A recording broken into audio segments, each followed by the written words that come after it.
All right, welcome back everybody to another lecture here in History 1301.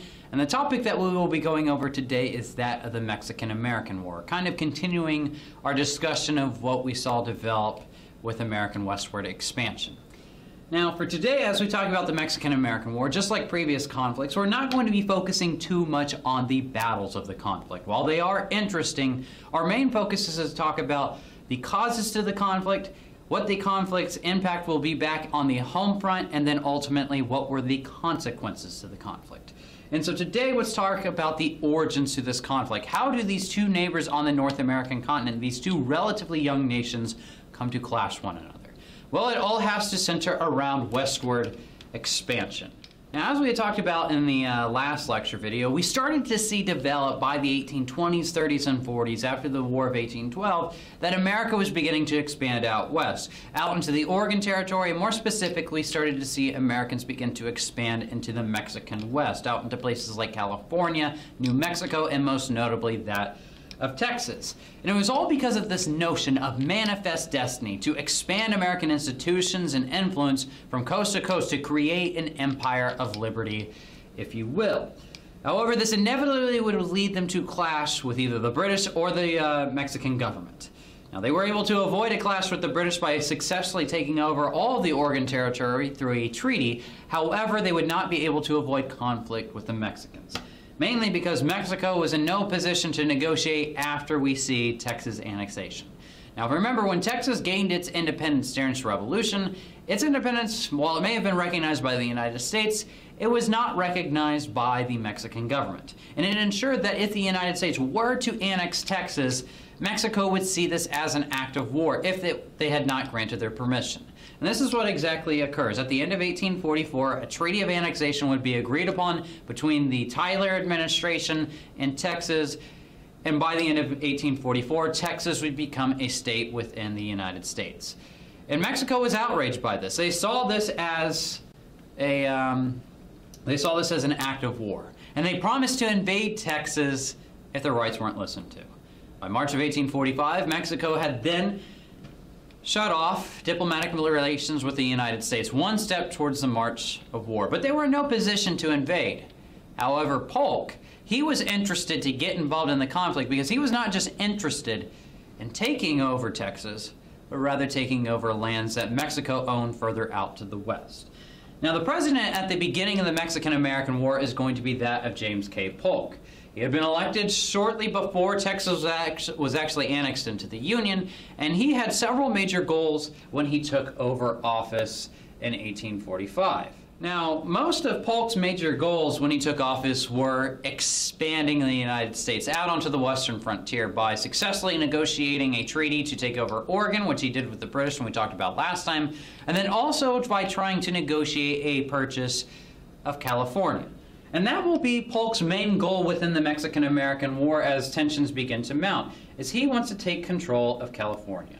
Now, why does Polk want to take control of California? No, it's not because he wants to take control of Hollywood. Hollywood doesn't exist yet. It's for the sole reason that California, based off of the Pacific coast, had some of the best harbors in the world, most notably that of San Francisco. Now, why do Americans want the San Francisco harbor? Well, it's because if they had those harbors along the California coastline, they could easily trade with Asia and specifically China and tap into the Pacific trade. And this would also achieve that goal of manifest destiny of expanding a continental empire. And so Polk's main goal would be to acquire California. However, as tensions begin to deteriorate between him or his government and the Mexican government, he will not be able to negotiate the purchase of California. And thus, by the beginning of 1846, he was determined to go on a war of conquest to gain this territory. Now, by the beginning of 1846, American troops had already arrived in Texas with that Mexican threat of an invasion, which never came. And they were put under the command of one Zachary Taylor, who was affectionately known by his troops as Old Rough and Ready. He'd have about 2,000 men under his command when hostilities would come. Now, the conflict is going to spark mainly over a border dispute. Mexico was outraged with Texas annexation. However, as American troops begin to enter Texas, this was what's going to really outrage Mexicans, especially because even though they didn't recognize Texas as its own independent state, they're going to state that theoretically the border between Mexico and its province of Texas landed at the Nueces River, which for those of you that aren't familiar where the Nueces is, where you see Corpus Christi today, that's where the Nueces is at. About 120 miles north than where it's currently at the Rio Grande, which was recognized as a border by the United States. Now this region, that 120-mile stretch of land in between the two rivers, was a no man's land. And whoever entered this region basically had declared war. And the United States, Polk, wanting not to invade Mexico, he will send American troops into this no man's land because he knew that the Mexican army would would attack his troops, and by doing so, it would look like the Mexicans, not the Americans, were the aggressor, justifying his war to go off on conquest. And this is exactly what will happen when he sends Zachary Taylor down into this no man's land. Just north of the Rio Grande River, we'll see that Mexican troops under the command of one General Mariano Arista are going to attack Taylor's. And these would be the first shots fired of the Mexican-American War. And when word arrives back east in Washington, D.C. of these first shots, Polk would proclaim in his war message that American blood had been spilled on American soil and that Congress must declare war. Now, Congress, there's going to be a lot of opposition in it, as we'll talk about here in a moment. But whenever they hear word of two other major battles that occur along the U.S.-Mexican border just days after the initial first shots, and finding out that they were arousing American victories, they will easily declare war against Mexico. And from here, the major goal for Polk moving forward would be to conquer California as well as New Mexico. And it's no surprise that by the end of 1846, he will be able to conquer California and New Mexico with virtually no resistance. And the war will be going against Mexico for the rest of the conflict.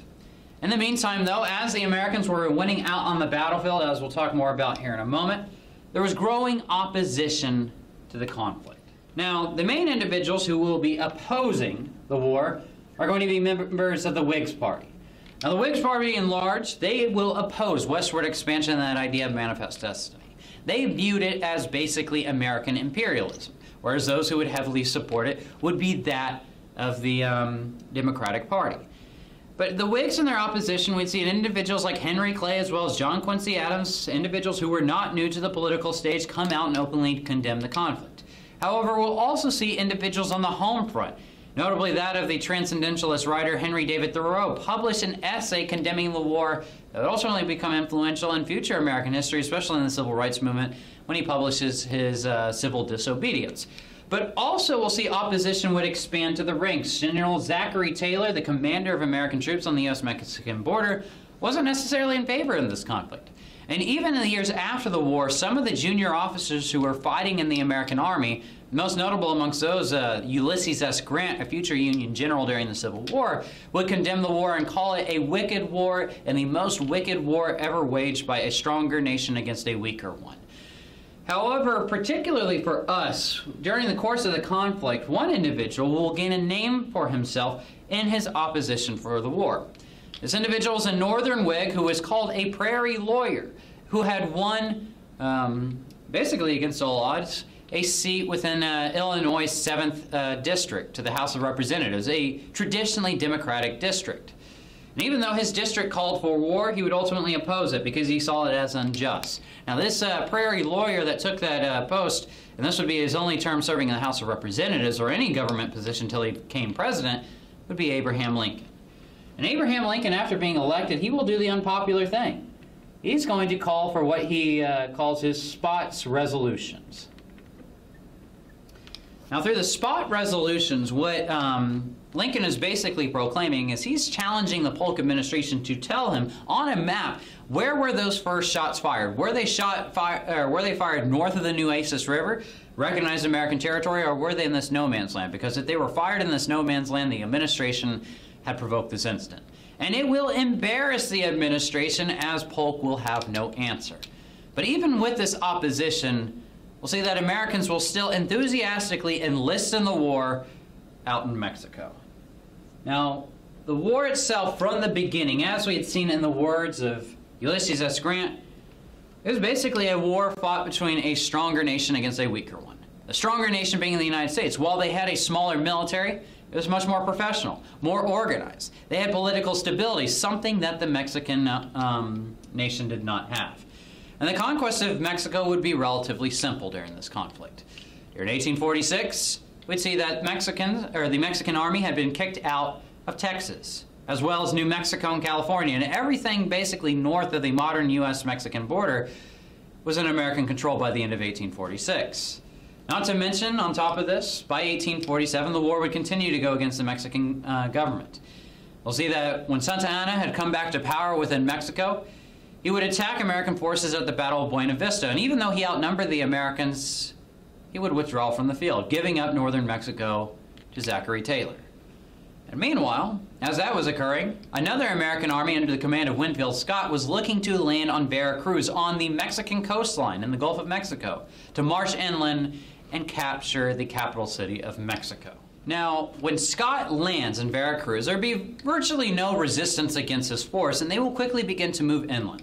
He will fight several battles against Santa Anna. However, by August of 1847, he would be on the verge of taking the capital itself. An armistice would be struck to hopefully bring about negotiations, but the Mexican government and political chaos would not be able to send somebody over to negotiate a peace. And by the beginning of September of 1847, Scott would renew his campaign, winning several battles at places like Contreras, Molina del Rey, and lastly Chapultepec. And on September 14, 1847, and the first time in American history, the U.S. Army would occupy a foreign power's capital. But even though Mexico City had fallen for the first time since Hernan Cortez during the conquest of the Aztecs, the Mexican government was in shambles, and they were in no place to actually negotiate a peace. And it would take months before we see the end of the Mexican-American War. In the meantime, the Mexican population will continue to be resentful of the Americans who were occupying the country. And also, we see develop back over in the U.S. Political atmosphere, there is what's called an all-Mexico movement beginning to take shape, to where some Americans, including Polk himself, believed that they should not stop with California or New Mexico, but rather they should conquer all of Mexico. But this presented several issues, and this is why this would lose support, because we'll see that it would be very difficult for the United States to conquer a neighboring country, because they would see probably the war go on for a further 10 years. But anyways, nonetheless, as this movement begins to fizzle out, by the beginning of 1848, the Mexican government finally was able to unify enough to strike up a treaty to end the war. And they would sign the treaty just northwest of Mexico City at a town called Guadalupe Hidalgo. Now, the Treaty of Guadalupe Hidalgo, outside of just ending the Mexican-American War, it will cede over all the land that Polk was hoping to gain within the conflict, that of California as well as New Mexico. Almost a third of the Mexican nation would be given over to the United States. However, a provision that would be added to this treaty, America would compensate Mexico for these lands with $15 million. And many people call this the guilt clause, that Americans were feeling guilty of going on this war of conquest.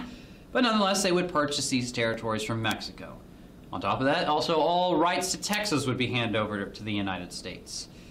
And a firm border would be established between the U.S. and Mexico. However, the Treaty of Guadalupe Hidalgo, when it arrives back in Washington by March of 1848, Polk believed that it should go a little bit further, and that all of California, not just where we see modern-day California, but also what's called Baja California, or the Baja Peninsula that we see off western Mexico, he believed that should come under American control.